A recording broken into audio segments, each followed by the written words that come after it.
ევროპის საბჭოს კონგრესის ბიუროს მიაჩნია, რომ საქართველოში პოლიტიკური კონტროლისგან არ არის დამოუკიდებელი სამართალდამცავი უწყებები, სასამართლო სისტემა და ყველა საჯარო დაწესებულება. არ ხდება მომიტინგეთა სამოქალაქო უფლებების დაცვა და დემოკრატიისა და კანონის უზენაესობის ევროპულ სტანდარტებს უდიდესი ზიანი ადგება. ამაზეა საუბარი განცხადებაში, რომელიც ევროპის საბჭოს კონგრესის ბიურომ გამოაქვეყნა. ორგანიზაცია აცხადებს, რომ შესაბამისი კვლევისა და დაკვირვების შედეგად საქართველოს ხელისუფლება ბოლო პერიოდში არადემოკრატიულ ნაბიჯებს დგამს. არსებული კრიზისის დასაძლევად კი ძალაუფლების მქონე ქართულ ოცნებას პოზიციის შეცვლისა და დემოკრატიულ გზაზე დაბრუნებისკენ მოუწოდებს. ხელისუფლებამ სამართალდამცავი უწყებების, სასამართლო სისტემის და ყველა საჯარო დაწესებულების დამოუკიდებლობა უნდა უზრუნველყოს. ადგილობრივ და ეროვნულ დონეზე საჯარო მოხელეები თანამდებობიდან გაათავისუფლეს პოლიტიკური მიზეზების გამო. ეს პრაქტიკა უნდა შეწყდეს. ასევე თავიანთი დემოკრატიული უფლებების გამოხატვისა და შეკრების თავისუფლების გამოყენების საშუალება ყველას უნდა მიეცეს. ხელისუფლების წინააღმდეგ გამართულ საპროტესტო აქციებში არაძალადობრივი მონაწილეობის გამო დაკავებულები დაუყოვნებლივ უნდა გათავისუფლდნენ. მათ შორის ადგილობრივი და ეროვნული პოლიტიკოსები, ჟურნალისტები, როგორც მზია ამაღლობელია, რომლის შესახებაც კონგრესი განსაკუთრებულ შეშფოთებას გამოხატავს. კონგრესის ბიურო მოუწოდებს საქართველოს მთავრობას სრულად სცეს პატივი ადამიანის უფლებების, დემოკრატიისა და კანონის უზენაესობის ევროპულ სტანდარტებს, ეროვნულ დონეზე თავისუფალ და სამართლიან განმეორებით არჩევნებს გზა გაუხსნეს. ასევე უზრუნველყონ თავისუფალი და სამართლიანი ადგილობრივი არჩევნები და სამართლიანად მოეპყრონ ყველა ქართველს, მათ შორის ადგილობრივ არჩეულ წარმომადგენლებს. ევროპის საბჭოს კონგრესის ბიუროს შეფასებასა და მოწოდებას ბრიუსელიდან კიდევ ერთ უსამართლო განცხადებას უწოდებენ ქართული ოცნების წარმომადგენლები. ზოგადად არარელევანტურია მსგავსი განცხადებები და რა თქმა უნდა მიუღებელი, როდესაც ხდება ქვეყნის საშინაო პოლიტიკურ ცხოვრებაში ესე ძაფრად ჩარევა.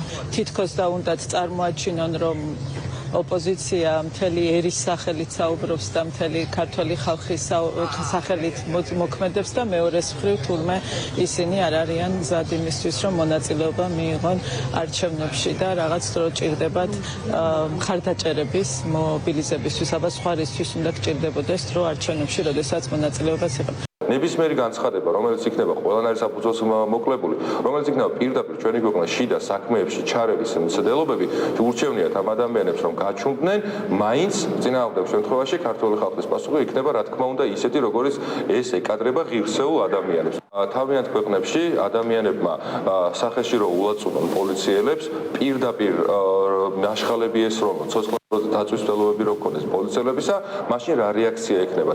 ან საკუთარ ქვეყანაში ჩატარებულ არჩევნების შემთხვევაში ვინმე სხვა, თუნდაც ქართველმა რომელიმე პოლიტიკოსმა რომ განცხადება გააკეთოს, რომ ჩვენ არ ვცნობთ არჩევნებს, იმიტომ რომ და იმიტომის მე რატომ არ ცნობენ, რომ ამას არაფერი მნიშვნელობა არ აქვს, რა განცხადებებს გააკეთებენ და როგორ იქნება მათი დამოკიდებულება. ევროპის საბჭოს კონგრესის ბიუროს განცხადების პათოსს სრულად იზიარებს ოპოზიცია. ქართული ოცნების პოლიტიკური ოპონენტები აცხადებენ, რომ თუ ახალი არჩევნები ეუთო ოდირის შესაბამისი რეკომენდაციების გათვალისწინებით ჩატარდება, ეს არსებული კრიზისიდან გამოსავლის ერთადერთი გზა იქნება. სულ უფრო ნათელია მსოფლიოსთვის, რომ ახალი საპარლამენტო არჩევნების დანიშვნის გარდა არანაირი სხვა გამოსავალი არ არსებობს ქვეყნის კრიზისიდან გამოსაყვანად. ევროსაბჭოს ადგილობრივი ხელისუფლებების კონგრესის სამდივნო. მათ სპეციალური მისია მოავლინეს საქართველოში, რომელსაც უნდა შეესწავლა ქვეყანაში არსებული პოლიტიკური ვითარება და დასკვნა, რომელიც დადო ამ უწყებამ, რაც იქნება ძალიან მნიშვნელოვანი საფუძველი შესაბამისი ევროპული ინსტიტუციების გადაწყვეტილებისთვის, არის შემდგომი, რომ თუ საქართველოში არ ჩაინიშნა ახალი საპარლამენტო არჩევნები და არ შეიცვალა საარჩევნო გარემო, არანაირი აზრი არ ექნება ადგილობრივი არჩევნების ჩატარებას, რომელიც გამოაცხადა არალეგიტიმურმა ხელისუფლებამ ოქტომბერში. განცხადებაში ნათქვამია, რომ ბიუროს სჯერა დემოკრატიული ევროპული მომავლის, რომელიც ყველა ქართველის ინტერესებში შედის. უკვე ცნობილია, რომ 2025 წლის 25-27 მარტს გაიმართება კონგრესის მომდევნო სესია, სადაც საქართველოს შესახებ დებატები შედგება. ალეკო გვედაძე, ევრონიუს ჯორჯია.